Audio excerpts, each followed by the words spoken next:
ಎಲ್ಲರಿಗೂ ನಮಸ್ಕಾರ. ಏನಂತಂದರೆ ಇವತ್ತು ಗ್ಯಾಸ್ ಸ್ಟವ್ನ ಕ್ಲೀನ್ ಮಾಡ್ತಾ ಇದ್ದೆ. ಎಷ್ಟೇ ಕ್ಲೀನ್ ಮಾಡಿಕೊಂಡ್ರು ಕ್ಲೀನೇ ಆಗಲ್ಲ ಅನ್ನತ್ತೆ. ದಿನಕ್ಕೆ 3-4 ಸತಿ ಒರೆಸ್ತಿರ್ತೀನಿ. ನೀಟಾಗಿ ಒರೆಸಿದ್ರು ಅದು ಅಷ್ಟು ಜಿಬಿ ಸಿಗಾಕೊಂಡ್ಬಿಡುತ್ತೆ. ನೋಡ್ತಾ ಇದ್ದಾರೆ ಸೈಡಿಗೆ ನಾನು ಎಷ್ಟು ಕ್ಲೀನ್ ಮಾಡ್ತಾ ಇರ್ತೀನಿ, ಒರೆಸ್ಕೋತಾ ಇರ್ತೀನಿ, ಆದರೂ ಹೋಗೋದೇ ಇಲ್ಲ.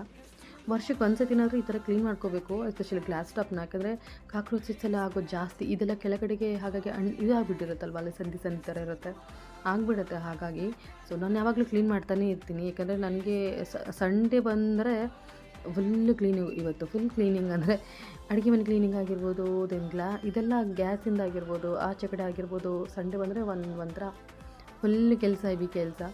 ನಾನೊಬ್ಬಳೇ ಮಾಡ್ತೀನಿ ಅಂತಲ್ಲ, ಮನೇಲಿ ನಮ್ಮ ಮನೆಯವರು ಕೂಡ ಹೆಲ್ಪ್ ಮಾಡ್ತಾರೆ, ಮಕ್ಕಳು ಕೂಡ ಹೆಲ್ಪ್ ಮಾಡ್ತಾ ಇದ್ದಾರೆ ಇತ್ತೀಚೆಗೆ. ಇಲ್ಲಾಂದರೆ ಮುಂಚೆ ನಾವಿಬ್ಬರೇ ಫುಲ್ ಫೈಟ್ ಮಾಡ್ತಾ ಇದ್ವಿ. ಮಕ್ಕಳು ದೊಡ್ಡವರಾಗಿದ್ದರಿಂದ ಅವರು ಕೂಡ ಹೆಲ್ಪ್ ಮಾಡ್ತಾ ಇದ್ದಾರೆ. ಸೊ ಹಾಗಾಗಿ ಇವತ್ತು ನಾನು ಫುಲ್ ಕಿಚನ್ಗೆ ನಾನೊಬ್ಬಳೇ ಇಳಿದ್ಬಿಟ್ಟೆ. ಬಾಕಿದೆಲ್ಲ ಅವ್ರು ನೋಡ್ಕೋತಾಯಿದ್ರು. ನೋಡ್ಕೋತೀರ ನಾನು ಸ್ಟೆಪ್ ಬೈ ಸ್ಟೆಪ್ ಹೇಗೆ ಬಿಚ್ತಾ ಇದ್ದೀನಿ ಅಂತಂದೇಳಿ. ಬಿಚ್ಚೋದು ಅಷ್ಟೇ ಇಂಪಾರ್ಟೆಂಟು. ನೋಡಿದ್ರಿ ನಾನು ಕಡೆ ಪಿಲ್ಲೋ ಸಪೋರ್ಟ್ ತೊಗೊಂಡೆ ನಾನು ಬಿಚ್ಚಿದ್ದು, ನೀವು ನೋಡಿದ್ರಿ ಕೂಡ. ಸೊ ಇದೆಲ್ಲ ನಟ್ಟು ಬೋಲ್ಟ್ಸ್ದನ್ನೆಲ್ಲ ನಾನು ನೀಟಾಗಿ ಸೋಪಿನ ಪುಡಿಲಿ ಹಾಕಿ ನೆನೆ ಇಟ್ಟಿದ್ದೆ. ಅದೆಷ್ಟು ಜಿಡ್ಡಿದೆ ಅಂದರೆ ನನಗೆ ಇಷ್ಟು ಕ್ಲೀನ್ ಮಾಡ್ಕೊಂಡ್ರೆ ಹೆಂಗೆ ಬಂತು ಅಂತ ಅನ್ನಿಸ್ತು.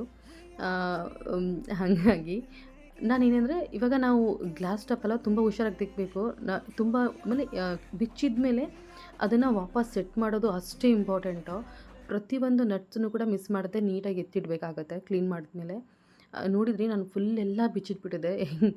ಪಾಪ ಅದು ಗ್ಯಾಸ್ ಸ್ಟವ್ ಓನಿಂದ ಗುರ್ತು ಸಿಗದೆ ಇರುತ್ತೆ ಬಿಚ್ಚಿಬಿಟ್ಟಿದೆ. ನಮ್ಮ ಮನೆಯವ್ರು ಬೈತಾಯಿದ್ರು, ಏನೇ ಮಾಡಿದ್ದು, ಯಾಕೆ ಬರ್ತಿದ್ರೆ ಹೇಗೆ ಅಂತೇಳಿ. ಯಾಕಂದರೆ ನಾನು ಆಲ್ರೆಡಿ ಮುಂಚೆ ಕ್ಲೀನ್ ಮಾಡಿಬಿಟ್ಟಿದ್ದೆ ಇದನ್ನು. ಸೊ ಹಾಗಾಗಿ ನನಗೆ ಗೊತ್ತಿತ್ತು. ನೋಡಿದ್ರಿ ಫುಲ್ ಎಷ್ಟು ಕ್ಲೀನ್ ಆಗಿದೆ ಅಂತ, ಪಳ ಅಂತ ಹೊಳಿತಾ ಇದೆ. ಮತ್ತೇನು 1 ವರ್ಷ ಬಿಟ್ಬಿಟ್ಟು ಕ್ಲೀನ್ ಮಾಡಿಬಿಡ್ಬೋದು. ಮತ್ತು ಮುಂದಿನ ಎಪಿಸೋಡ್ ಒಂದು ಜೊತೆಗೆ ಸಿಗ್ತೀನಿ. ನಮಸ್ಕಾರ.